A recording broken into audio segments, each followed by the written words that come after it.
क्या आप जानते हैं अमृता का अमृत कैसे मिला? अमृत की खोज में देवताओं और असुरों ने ऐसा काम किया जिसकी गूंज आज भी सृष्टि में सुनाई देती है। लेकिन क्या आप जानते हैं समुद्र मंथन के दौरान क्या क्या रत्न निकले थे?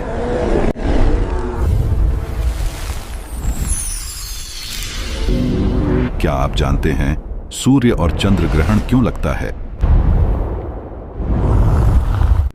क्या आप जानते हैं भगवान शिव को नीलकंठ क्यों कहा जाता है? और आखिर क्यों भगवान विष्णु को मोहिनी रूप धारण करना पड़ा? आज की देव कथा हम सुनेंगे ब्रह्मांड की सबसे अद्भुत कथा, समुद्र मंथन की अमर गाथा।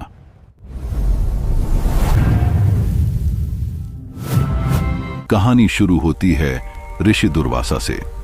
वे अपने गुस्से और तपस्या के लिए प्रसिद्ध थे। एक दिन उन्होंने इंद्र को एक दिव्य पुष्पमाला भेंट की, लेकिन इंद्र ने उस माला को सम्मान से पहनने के बजाय अपने हाथी के सिर पर डाल दिया।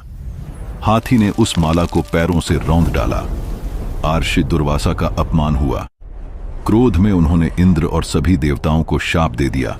तुमने मेरा अपमान किया है इंद्र। यह पुष्पमाला कोई साधारण माला नहीं थी। यह मेरे तप और आशीर्वाद का प्रतीक थी। तुमने इसका तिरस्कार किया है, इसलिए मैं तुम्हें शाप देता हूं।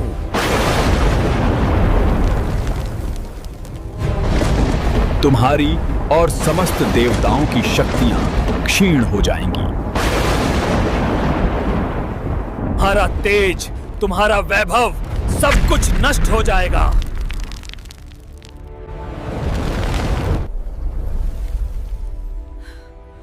धीरे धीरे देवताओं का तेज मंद पड़ने लगा।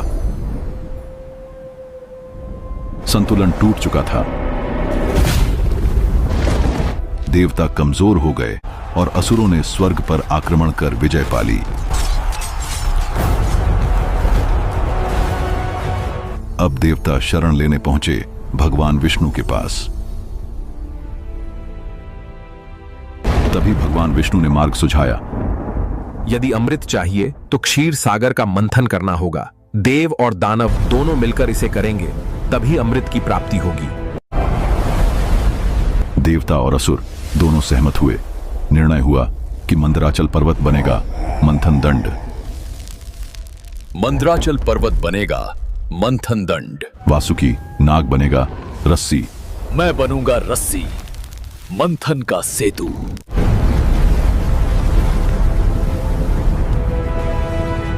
देवताओं ने पूंछ पकड़ी और असुरों ने मुख, और इस प्रकार शुरू हुआ ब्रह्मांड का महान मंथन। मंथन आरंभ होते ही संकट आ गया। प्रभु, पर्वत डूब रहा है, अब क्या होगा? मंदराचल पर्वत भारी होकर समुद्र की गहराइयों में डूबने लगा।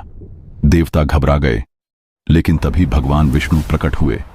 उन्होंने कच्छप अवतार धारण किया और विशाल कछुए के रूप में समुद्र में उतर गए। अपनी पीठ पर पर्वत को धारण किया।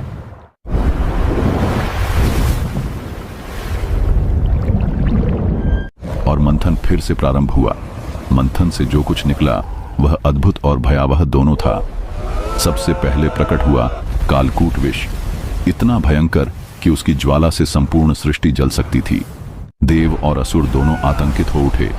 तभी महादेव प्रकट हुए। उन्होंने समस्त विष अपने कंठ में धारण कर लिया। विष की ज्वाला ने उनका गला नीला कर दिया और तभी से वे कहलाए नीलकंठ। यदि महादेव ने उस समय विष न पिया होता तो आज यह सृष्टि अस्तित्व में न होती। किंतु महासागर के मंथन से केवल विष ही नहीं निकला, बल्कि प्रकट हुए 14 दिव्य रत्न, जिन्होंने सृष्टि के संतुलन को सदा सदा के लिए बदल दिया। सबसे पहले प्रकट हुई कामधेनु गौ माता, जो समस्त इच्छाएं पूर्ण करती हैं। फिर उभरे ऐरावत हाथी, श्वेतवर्ण 4 दांतों वाला, जो इंद्र का दिव्य वाहन बना। उसके बाद प्रकट हुआ तेजस्वी उच्चैःश्रवा अश्व, दिव्य श्वेत घोड़ा, अपार गति और शक्ति का प्रतीक। कौस्तुभ मणि जिसे स्वयं भगवान विष्णु ने धारण किया, कल्प वृक्ष जो हर इच्छा पूरी करता है, और अप्सराएं जिनकी अद्भुत सुंदरता ने त्रिलोक को मोहित कर दिया। फिर उठा वरुणपान, दिव्य सुरा जिसे असुरों ने ग्रहण किया। इसके बाद क्षीर सागर से प्रकट हुआ शीतल प्रकाश का स्रोत चंद्रमा, जिसे स्वयं महादेव ने अपने मस्तक पर धारण किया। फिर प्रकट हुई महालक्ष्मी जी, धन और समृद्धि की देवी,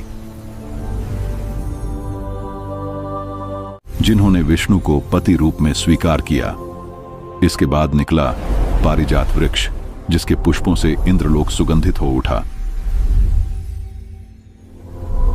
और फिर प्रकट हुए धन्वंतरी देव, देवताओं के वैद्य रूप में। उसके बाद प्रकट हुआ शंख, विजय और मंगल का प्रतीक, जिसे विष्णु ने धारण किया।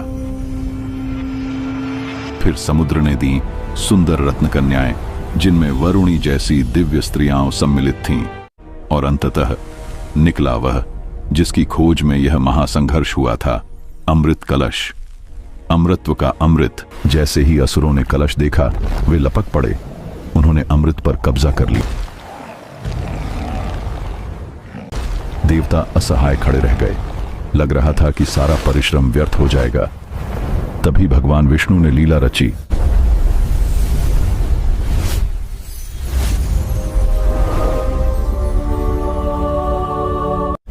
उन्होंने मोहिनी रूप धारण किया, ऐसा अद्वितीय सौंदर्य कि असुर भी मोहित हो गए। मोहिनी ने कहा, अमृत सबको मिलेगा, परंतु इसे बांटने का कार्य मैं करूंगी। बैठ जाइए शांति से। असुर इस मोहक रूप पर विश्वास कर बैठे और मोहिनी ने अमृत बांटना शुरू किया। कब से अमृत देवताओं के मुख में गया और असुर देखते ही रह गए। किंतु एक असुर ने चालाकी दिखाई। आज अमृत मेरा होगा, मैं भी अमर हो जाऊंगा, कोई नहीं पहचान पाएगा। ये देव नहीं, ये असुर है। वह देवता का वेश धारण कर देवों की पंक्ति में जा बैठा। नाम था स्वरभानु। जैसे ही उसने अमृत पिया, सूर्य और चंद्रमा ने उसका भेद खोल दिया। सावधान, अधर्म का अंत निश्चित है राहु। नहीं। क्षण भर भी देर न लगाते हुए भगवान विष्णु ने सुदर्शन चक्र चलाया। स्वरभानु का सिर धड़ से अलग हो गया, परंतु अमृत उसके कंठ तक पहुंच चुका था, इसलिए उसका सिर अमर हो गया। वही कहलाया राहु और उसका धड़ बना केतु।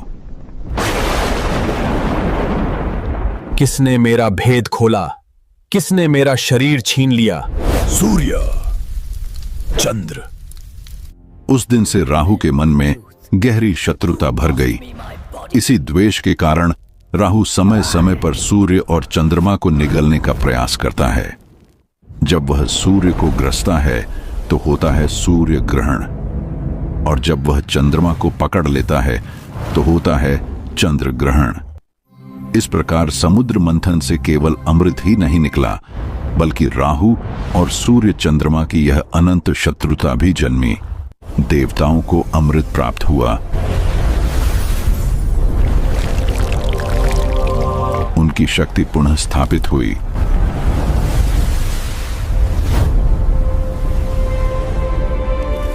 असुर पीछे हट गए।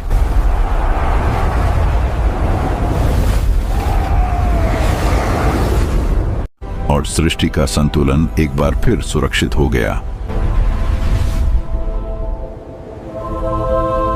समुद्र मंथन की यह गाथा केवल अमृत की प्राप्ति की नहीं है, यह धैर्य, सहयोग और त्याग की अद्भुत शिक्षा है। महादेव का विषपान, विष्णु का मोहिनी रूप और देव असुरों का संघर्ष आज भी हमें यह याद दिलाता है कि जब तक सहयोग और विश्वास है, तब तक असंभव भी संभव हो सकता है। अगर आपको यह कथा पसंद आई हो तो वीडियो को लाइक और चैनल को सब्सक्राइब करके हमारा समर्थन करें और कमेंट में लिखें, जय नीलकंठ महादेव। जय नीलकंठ महादेव। और बताइए कि अगली बार आप कौन सी कथा सुनना चाहते हैं, राम जन्म या महादानी कर्ण।